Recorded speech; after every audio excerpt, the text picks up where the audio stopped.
আসসালামু আলাইকুম। আজকে আমাদের গৌরবের দিন,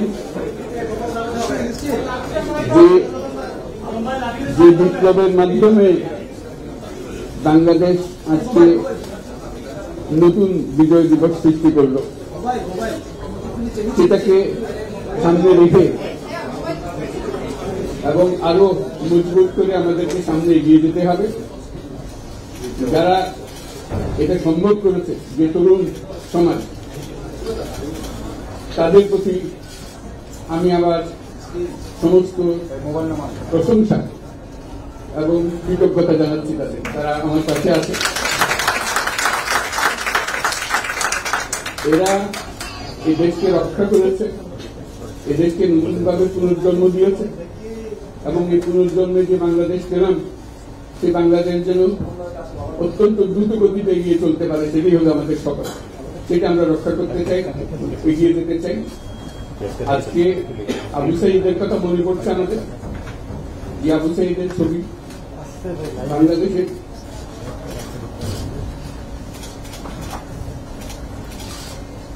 প্রতিটি মানুষের মনে গেছে, এটা বলতে পারবে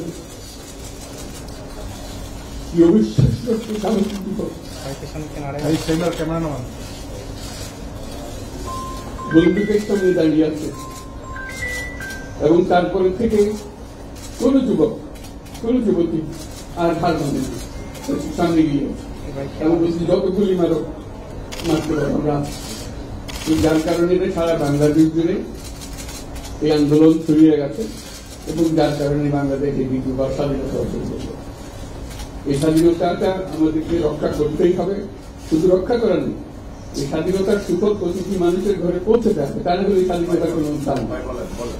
এই স্বাধীনতাকে পৌঁছানো হলো আমাদের শপথ, আমাদের প্রতিজ্ঞা, যে আমাদেরকে এটা করতে হবে, ঘরে ঘরে পৌঁছাতে হবে। মানুষ যেন জানে যে বাংলাদেশ স্বাধীন হওয়ার অর্থ হইল তার নিজের পরিবর্তন, ব্যক্তির পরিবর্তন, সুযোগের পরিবর্তন, তার ছেলে মেয়ের ভবিষ্যতের পরিবর্তন।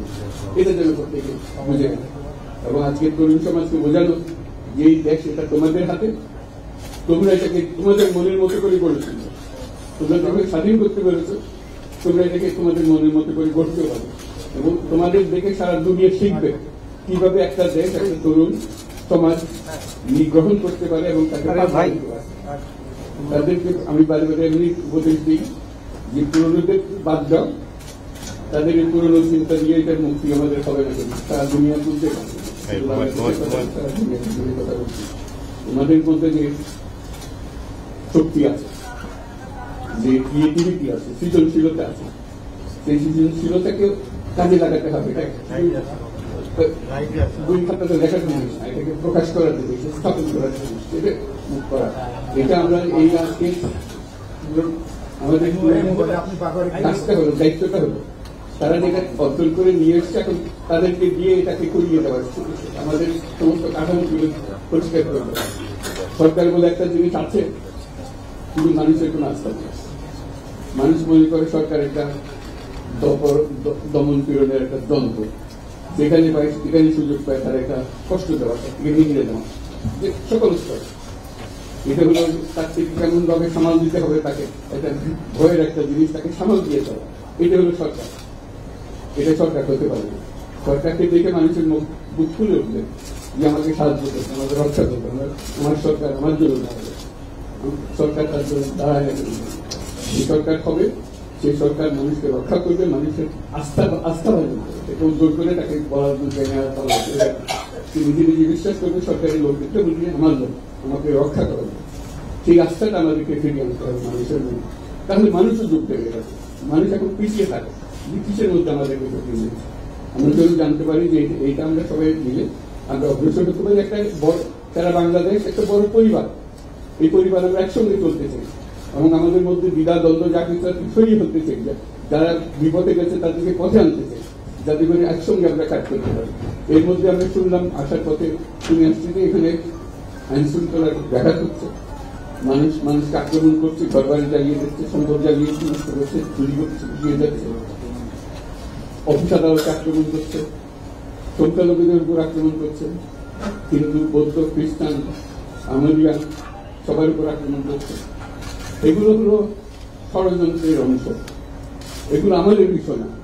আমাদের কাজ হলো এটাকে রক্ষা করা, সবাইকে রক্ষা করা, প্রতিটি মানুষ আমাদের ভাই, আমাদের বোন, তাদের রক্ষা করা এবং আমাদের একটা শৃঙ্খলা ঠিক আছে। বিশৃঙ্খলা, সহিংসতা এগুলো হলো অগ্রগতি বড় শত্রু। আমাদের যে যাত্রা শুরু হলো সেই যাত্রার শত্রু, এই শত্রুকে যাতে রোধ করা যায়, তাদেরকে বুঝিয়ে শুনিয়ে হোক, তাদেরকে আইন শৃঙ্খলার হাতে দিয়ে হোক, এটা বুঝাতে হবে। তাকে মেরে দিতে এটা ঠিক না। আইন শৃঙ্খলা নিজের হাতে ঠিক না, তাকে আমাদের আইন শৃঙ্খলা বাহিনী এমন হতে হবে তাদের হাতে সুপর্দ করে আমরা নিশ্চিন্ত থাকবে তার একটা বিহিত হবে। এমন করে আমরা হাতে দিয়ে দিলাম, 2 টাকা দিয়ে আবার ছেড়ে দিল, এটা যেন আবার না। আমাদের সেই আস্থাটা আমাদেরকে আনতে হবে। কাজে আইন শৃঙ্খলার এখন আমাদের প্রথম কাজ। এই আইন শৃঙ্খলা ঠিক না হওয়া পর্যন্ত এটা আমরা অগ্রসর করার জন্য পদক্ষেপ নিতে পারবো না। আপনারা আমার উপরে আস্থা রেখে আমাকে জানিয়েছি, ছাত্ররা আমাকে আহ্বান দিয়েছে, সেটাতে আমি সাড়া দিয়েছি। দেশবাসীর কাছে আমার আবেদন, আপনারা যদি আমার উপরে বিশ্বাস রাখেন, আমার উপরে ভরসা রাখেন, তাহলে নিশ্চিত করেন যে দেশে কোনো জায়গায় তার উপরে হামলা হবে না। এটা আমাদের প্রথম কথা। এটা যদি আমি করতে না পারি, এটা আমার কথা যদি না শোনেন আপনারা, তাহলে আমার প্রয়োজন এখানে নাই। আমাকে বিদায় দেন, আমি আমার কাজে থাকি, সেখানে আমি ব্যস্ত থাকি। যদি আমাকে প্রয়োজন মনে করেন, তাহলে আমাকে প্রয়োজন মনে করলে আমাকে দেখাতে হবে যে আমার কথা আপনারা শোনেন। আমার কথা না শুনলে আমার কোনো প্রয়োজন নেই। আমার প্রথম কথা হলো, আপনারা বিশৃঙ্খলা থেকে দেশকে রক্ষা করেন, আপনারা সহিংসতা থেকে দেশকে রক্ষা করেন, যাতে আমরা যা আমাদের ছাত্ররা আমাদেরকে পথ দেখায়, সেই পথে আমরা এগিয়ে যেতে পারি। এটা একটা খুব সুন্দর দেশ হতে পারে, বাংলাদেশ খুব সুন্দর দেশের সম্ভাবনা হবে। এই সম্ভাবনাগুলো আমরা নষ্ট করে দিয়েছি। এখন আবার সেই বীজতলা আবার তৈরি করতে হবে, আবার আমাদেরকে জেগে উঠতে হবে। তারাই এই বীজতলা তৈরি করবে, তাদের হাত দিয়ে হবে এবং তাদের দিকে আমরা তাকাবো এবং আমরা তাদের নির্দেশ মতে আমরা অগ্রসর হব। এখানে সরকারি কর্মকর্তা কর্মচারী যারা আছেন, সেনাবাহিনী, বিমান বাহিনী, নৌবাহিনী প্রধানরা যারা আছেন, তাদের প্রতি অনুরোধ, আমরা একটা পরিবার, এইটার মধ্যে যেন আমাদের গোলযোগ না হয়, আমরা একযোগে একসাথে চলতে পারি এবং আমরা তড়িৎ গতিতে একটা সুন্দর বাংলাদেশ গড়ার প্রতি এগিয়ে যেতে পারি। সেই আমার কামনা। আপনাদের সবার কাছে আবেদন, আমাদের সেই সুযোগ দেন, আমরা সে প্রতি আমরা যেন অবশ্যই প্রশান্তি পাই। পৃথিবীর সবাই আগ্রহ করে তাকিয়ে আছে আমাদের দিকে। এখানে যখন ছাত্ররা রাস্তায় নেমেছে, পৃথিবীর সব জায়গা থেকে অভিনন্দন এসেছে, যে তারা অবাক হয়ে গেছে। আমাদের তো শিউরে উঠেছে, প্রতিদিন যা হয়েছে অবিশ্বাস্য টাকা, তাদেরও এটা স্পষ্ট করেছে, তাদের কোনটাও জেগে উঠছে আমাদের ছেলে মেয়েদের এই অভিজ্ঞতা থেকে, তাদের এই সংবাদ থেকে তারাও চোখ জেগে উঠেছে আমরা কি করতে পারি। তাতে আমাদের কাজ হবে এগুলো সম্পূর্ণ করা।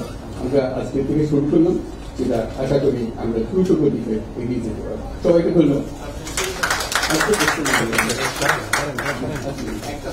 Thank you.